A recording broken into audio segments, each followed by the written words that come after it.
Maggie Wulandari beberapa waktu lalu mengungkapkan curahan hatinya yang jadi sorotan warganet. Maggie Wulandari membagikan cerita tak mengenakan yang menimpa putrinya, Meisya. Kejadian tersebut bahkan membuat sang anak menangis. Maggie Wulandari mengungkapkan, Meisya menangis lantaran anak keduanya itu kerap dibilang mirip oleh ayahnya, Kiwil.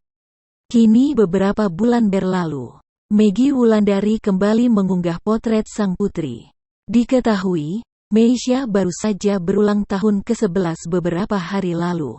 Rupanya potret terbaru Meisya ini membuat warganet terpana. Tak sedikit yang memuji putri Kiwil dan Maggie tersebut telah tumbuh menjadi gadis cantik.